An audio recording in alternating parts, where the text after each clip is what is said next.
चलिए एक ऐसी जगह की कल्पना करते हैं जो सिर्फ पत्थरों से नहीं बल्कि समय और सितारों से बनी हो। भारत के गुजरात में मोढेरा का सूर्य मंदिर ये सिर्फ एक प्राचीन पूजा की जगह नहीं है, ये तो पत्थर में तराशी गई एक बहुत बड़ी खगोलीय घड़ी है। पर सबसे बड़ा और हैरान करने वाला सवाल तो ये है कि आज से 1000 साल पहले बिना किसी मॉडर्न टेक्नोलॉजी के इसे बनाने वालों ने सूरज की चाल को इतनी सटीकता से कैसे कैद कर लिया। बस इसी रहस्य से आज हम पर्दा उठाने वाले हैं।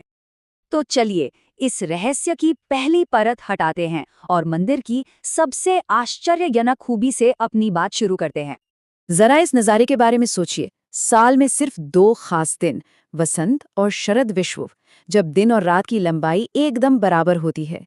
उन 2 दिनों पर उगते सूरज की पहली किरणें मंदिर के सभा मंडप को पार करती हुई सीधे गर्भगृह के दिल में पहुंचती थी, ठीक उस जगह जहां कभी सूर्यदेव की मूर्ति हुआ करती थी।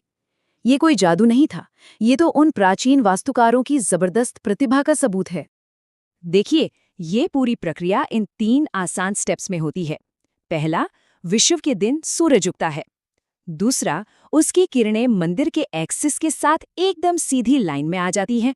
और तीसरा, रोशनी की ये किरण सीधे अंधेरे गर्भगृह को रोशन कर देती है। मतलब क्या कमाल की सटीकता रही होगी जिसे सदियों पहले डिजाइन किया गया था। तो सवाल ये है कि आखिर ये मंदिर ऐसा कमाल करता कैसे है? इसका जवाब छिपा है इसके डिजाइन में ही। एक ऐसा डिजाइन जो मानव संख्याओं और प्रतीकों की एक गुप्त भाषा में लिखा गया हो। सबसे पहली और सबसे पवित्र संख्या जो हमें यहाँ मिलती है वो है 108। इसके ठीक बाद एक और अहम संख्या सामने आती है, 52। और आखिर में संख्या 12। ये सिर्फ कुछ नंबर नहीं है, बल्कि ये इस विशाल ब्रह्मांडीय घड़ी के वो गियर हैं जो इसे चलाते हैं। तो चलिए इन नंबर्स को डिकोड करते हैं और देखते हैं कि कैसे ये इस मंदिर को एक पत्थर के कैलेंडर में बदल देते हैं। यहाँ देखिए, सूर्यकुंड के चारों ओर ठीक 108 छोटे छोटे मंदिर हैं। ये एक संख्या है जो हिंदू धर्म में बहुत पवित्र मानी जाती है। फिर सभा मंडप के ये 52 खंबे साल के 52 हफ्तों को दर्शाते हैं। और आखिर में दीवारों पर बनी सूर्यदेव की 12 मूर्तियां साल के 12 महीनों का प्रतीक हैं। मंदिर के ठीक सामने ये शानदार सूर्यकुंड है। ये सिर्फ पानी का एक कुंड नहीं था, बल्कि ये पूजा पाठ से पहले खुद को शुद्ध करने और ध्यान लगाने का एक पवित्र केंद्र था।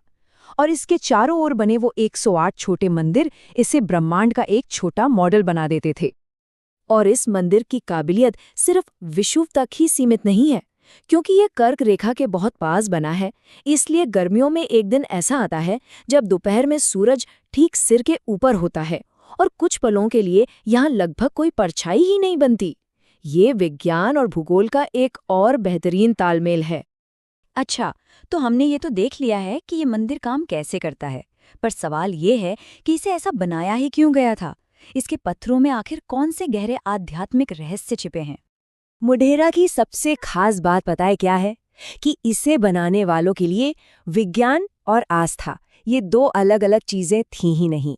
खगोलीय गणना करना ही सूर्य की पूजा थी, सौर कैलेंडर ही एक आध्यात्मिक मंडल था, और ज्यामिति का इस्तेमाल पौराणिक कथाओं को कहने के लिए किया जाता था। ये सब एक ही सिक्के के 2 पहलू थे। असल में मंदिर की दीवारें एक तरह से ब्रह्मांड का नक्शा हैं, या यूं कहें कि एक मंडल। इन पर सूर्य के 12 अलग-अलग रूप, 12 देवियां और 8 दिशाओं के रक्षक देवता उकेरे गए हैं, जो सब मिलकर ब्रह्मांड की दिव्य व्यवस्था को दिखाते हैं। और पूरे मंदिर में सूर्यदेव की मूर्तियां एक खास अंदाज में दिखती हैं। उनके हाथों में कमल हैं और वे 7 घोड़ों वाले रथ पर सवार हैं। ये 7 घोड़े सप्ताह के 7 दिनों का प्रतीक हैं, जो ये दिखाते हैं कि समय पर सूर्य का ही शासन है। और ये वास्तुकला सिर्फ ब्रह्मांड की ही कहानी नहीं कहती। सभा मंडप की छतों और खंभों पर रामायण और महाभारत जैसे महाकाव्यों के दृश्य भी तराशे गए हैं, जो भारत की महान कथाओं को इस ब्रह्मांडीय संरचना का हिस्सा बनाते हैं। चलिए अब इस मंदिर की दीवारों से बाहर निकलकर थोड़ा समय में पीछे चलते हैं और इसके लंबे और दिलचस्प इतिहास को समझते हैं। इस मंदिर को 1026 ईस्वी में सोलंकी वंश के राजा भीम प्रथम ने बनवाया था, लेकिन दुख की बात है कि बाद के आक्रमणों में इसे काफी नुकसान पहुंचा और इसका मुख्य शिखर टूट गया। पर आज ये भारतीय पुरातत्व सर्वेक्षण के संरक्षण में है और हाल ही में 2022 में इसे यूनेस्को की विश्व धरोहर की अस्थायी सूची में भी शामिल किया गया है, जो दुनिया भर में इसकी अहमियत को बताता है। हाँ, ये भी जानना जरूरी है कि मोढेरा भारत का इकलौता सूर्य मंदिर नहीं है। कश्मीर में मार्तंड है, ओडिशा में कोणार्क है, लेकिन मोढेरा को जो चीज़ सबसे अलग बनाती है वो है इसका शानदार सूर्य कुंड, जो इसके डिज़ाइन का एक बहुत ज़रूरी हिस्सा है। और इसकी अहमियत का अंदाज़ा इसी बात से लगाया जा सकता है कि यूनेस्को ने इसे मानव रचनात्मक प्रतिभा की एक उत्कृष्ट कृति कहा है। तो आखिर में हम क्या कह सकते हैं?